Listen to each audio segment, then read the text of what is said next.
नमस्कार. आजच्या महाराष्ट्र राज्य महिला आयोगाच्या जागतिक महिला दिनाच्या या कार्यक्रमामध्ये उपस्थित असलेल्या आणि आत्ताच आपल्याला मार्गदर्शन करून गेलेल्या मुंबईच्या महापौर रितू तावडेजी आणि आत्ताच ज्यांनी आपल्याला अतिशय चांगलं मार्गदर्शन केलं त्या मनीषा कायंदेजी, तसेच अश्विनी दोर्जेजी, तसेच राज्यभरामधून या कार्यक्रमासाठी आलेल्या माझ्या सगळ्याच दादांच्या लाडक्या बहिणी,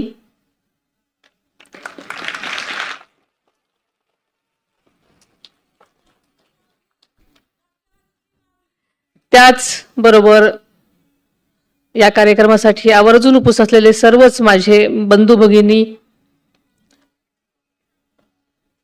प्रसार माध्यमातील सर्वच माझे पत्रकार बंधू, व्यासपीठावरील इतर मेटेताई, तसेच हा कार्यक्रम ज्यांनी आयोजन केलेला आहे त्या आमच्या धडाडीच्या रुपालीताई चाकणकर आणि त्यांचे सर्वच सहकारी,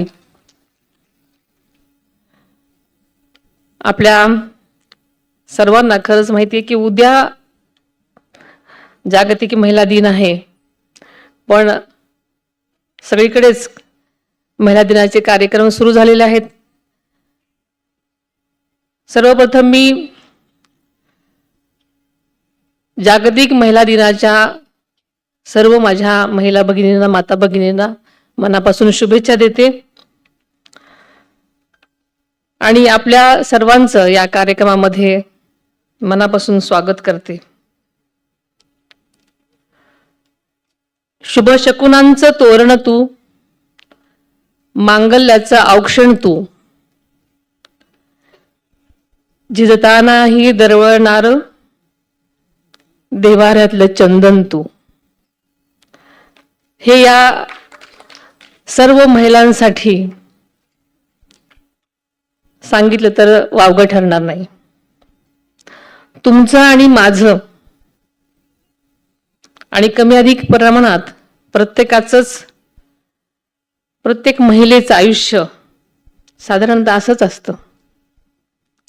आपल्या कुटुंबाच्या, समाजाच्या उन्नतीसाठी झिजणं, झगडणं आणि लढणं हेच प्रत्येक महिलेच्या आयुष्याचं संचित असतं असं म्हणायला काही हरकत नाही. स्वराज्य जननी जिजाऊ मासाहेब, क्रांतीज्योती सावित्रीबाई फुले, राजमाता पुण्यश्लोक अहिल्यादेवी होळकर आणि मोगल मर्दिनी महाराणी ताराराणी यांचं आपल्या सर्वांचंच प्रेरणास्थान आहेत. त्यांच्या चरणी मी नतमस्तक होते. आज रवींद्र नाट्य मंदिराच्या या सभागृहामध्ये महाराष्ट्र राज्य महिला आयोगाच्या वतीनं आयोजित केलेल्या या विशेष कार्यक्रमासाठी उपस्थित राहण्याचा योग आला, आपल्याला सर्वांना भेटण्याचा योग आला, त्याबद्दल मला अत्यंत आनंद झालेला आहे. खरं तर महिला सक्षमीकरणाच्या दिशेनं राज्य सरकार आणि राज्य महिला आयोग करत असलेलं काम अत्यंत महत्वाचं आणि मोलाचं आहे. हे रुपालीताई चाकणकरांच्या त्यांच्या कारकिर्दीच्या भाषणातून आपल्याला कळलेलंच आहे. आजच्या या कार्यक्रमामध्ये महिला आयोगाचं तक्रार निवारण पोर्टल, सायबर कक्षाचं उद्घाटन, तसेच आयोगाच्या भरारी पुस्तक आणि जनजागृती माहिती प्रकाशन पुस्तकाचं प्रकाशन झालेलं आपण पाहिलं. या सर्व उपक्रमांमुळे राज्यातल्या माझ्या माता भगिनींच्या समस्या अधिक वेगानं, पारदर्शकतेनं आणि परिणामकारक सोडवण्यासाठी नक्कीच मदत होणार आहे.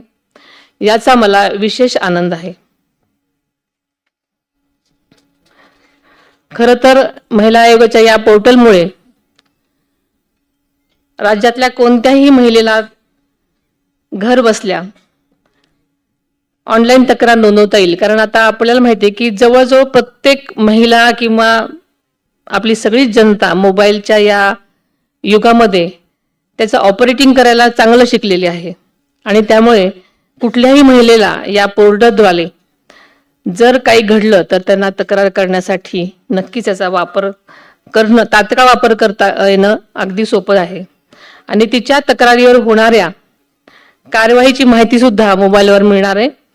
आणि ही प्रणाली राज्यातल्या सर्व पोलीस स्टेशनची जोडलेली असल्यामुळे महिलांच्या तक्रारीला तात्काळ कारवाई करणं हे शक्य होणार आहे. कारण आपण या अगोदर पाहायचो की महिलांना कधी तक्रार करायची असेल आणि ती तक्रार जरी करायचं म्हटलं तरी अगोदरच महिलांना दडपण असायचं. पण आता आपल्या एका मोबाईलच्या क्लिकवर आपण ही तक्रार करू शकणार आहोत आणि लगेचच ती पोलिसांच्या तिथे जोडली गेल्यामुळे त्याच्यावर लगेच कारवाई होण्यासही मदत होणार आहे. आपल्याला माहिती आहे की तंत्रज्ञानाच्या या युगामध्ये महिला विरोधामध्ये सायबर गुन्ह्याचं प्रमाण खूप प्रमाणात वाढलेलं आपण सगळेच रोज ऐकतो, पाहतो. आणि खरोखरच ही अत्यंत गंभीर बाब आहे. सोशल मीडिया, इंटरनेट किंवा मोबाईलच्या माध्यमातून होणारी फसवणूक, छळ किंवा मानसिक त्रास यावर प्रभावीपणे उपाय करण्यासाठी महिला आयोगाचं सायबर सुरक्षा कक्ष उभारलेलं आहे. आपण आत्ताच ऐकलं. महिलांना कायदेशीर मार्गदर्शन, तांत्रिक सहाय्य आणि समुपदेश देणारा हा कक्ष निश्चितच अनेकांना आधार देणारा ठरणार आहे. विशेष म्हणजे असा उपक्रम राबवणारं महाराष्ट्र हे पहिलंच राज्य आहे आणि ही अत्यंत अभिमानाची गोष्ट आहे.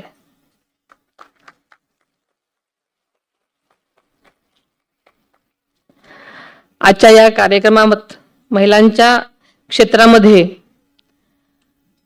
ज्या सन्माननीय लोकांना त्यांच्या उल्लेखनीय कार्याबद्दल आज सन्मान केला, त्या सर्वांचंच मी मनापासून त्यांच्या कार्याबद्दल आणि त्यांच्या कष्टाबद्दल मनापासून त्यांचं अभिनंदन करते. त्यांना त्यांच्या कार्याची ही पोचपावती दिल्यामुळे नक्कीच मी महिला आयोगाचे आभार मानते. खरं तर समाजातील सकारात्मक बदल घडवण्यासाठी त्यांनी दिलेले हे योगदान खरोखरच प्रेरणादायी आहे. त्यांच्या या कार्यामुळे अनेक महिलांना नवी दिशा आणि आत्मविश्वास मिळण्यासाठी नक्कीच मदत होणार आहे. आदरणीय अजितदादांनी महिलांच्या आर्थिक सक्षमीकरणासाठी आणि त्यांच्या स्वावलंबनासाठी अनेक उपक्रम राबवलेले आहेत. आपल्याला माहिती आहे की कालच महाराष्ट्राचा अर्थसंकल्प सादर झाला आणि या अर्थसंकल्पामध्ये महिलांच्या सक्षमीकरणाला विशेष प्राधान्य देण्यात आलेलं आहे. मुख्यमंत्री माझी लाडकी बहीण योजना यामध्ये भरीव तरतूद करण्यात आलेली आहे आणि या योजनेचा जास्तीत जास्त प्रभावीपणे लाभ होण्यासाठी आणि पोहोचवण्यासाठी अंगणवाडी सेविकांना सुद्धा आर्थिक नियोजनाचं त्यांना विशेष प्रशिक्षण देण्यात येणार आहे. याशिवाय एकल महिलांसाठी स्वतंत्र धोरण तयार करण्यात येणार आहे. महिलांना आर्थिकदृष्ट्या सक्षम बनवण्याच्या दृष्टीने लखपती दिदी उपक्रमांतर्गत राज्यात आतापर्यंत 27 लाख लखपती दिदी तयार झाल्या असून यापुढे 2026-27 वर्षामध्ये आणखी 25 लाख महिला लखपती दिदी बनण्याचं उद्दिष्ट सरकारने ठेवलेलं आहे. तसेच महिला बचत गटांनी तयार केलेल्या वस्तूंच्या बाजारपेठ उपलब्ध करून देण्यासाठी राज्यातील 13 जिल्ह्यांमध्ये उमेद मॉल सुरू करण्याचा निर्णयही या अर्थसंकल्पामधून घेण्यात आलेला आहे. त्यामुळे माझ्या तळागाळातल्या बचत गटांच्या उत्पादनाला नक्कीच चांगला भाव मिळणार आहे आणि त्यांच्या विक्रीतून माझ्या सगळ्या महिला भगिनी स्वावलंबी आणि सक्षम बनण्यास मदत होणार आहे. आदरणीय दादांचं स्वप्न होतं की महाराष्ट्राच्या प्रत्येक महिला स्वाभिमानानं, आत्मविश्वासानं आणि सुरक्षिततेमध्ये जगावी. महिलांना शिक्षण, रोजगार, आरोग्य आणि न्याय या सर्व क्षेत्रांमध्ये समान संधी मिळावी यासाठी त्यांनी सातत्यानं प्रयत्न केलेले आहेत. त्यांच्या विचारांचा आणि कार्याचा वारसा पुढे नेण्यासाठी खरं तर ही जबाबदारी आपल्या सर्वांचीच आहे. राज्य सरकार महिलांच्या सुरक्षिततेसाठी, शिक्षणासाठी, आरोग्यासाठी आणि आर्थिक स्वावलंबनासाठी सातत्यानं विविध योजना राबवत आहे. महिलांना न्याय मिळवून देण्यासाठी आणि त्यांच्यावर आत्मविश्वास वाढवण्यासाठी महिला आयोग खरोखरच अत्यंत महत्त्वपूर्ण भूमिका बजावताना आपण पाहत आहोत. आजच्या कार्यक्रमानंतर खरं तर मलाही तो कार्यक्रम पाहायला आवडला असता. एक तिची गोष्ट हे नृत्य, संगीत, नाटक आणि स्त्रीचा संघर्ष, जिद्द आणि कर्तृत्वाची कहाणी आपल्यासमोर मांडणार आहे.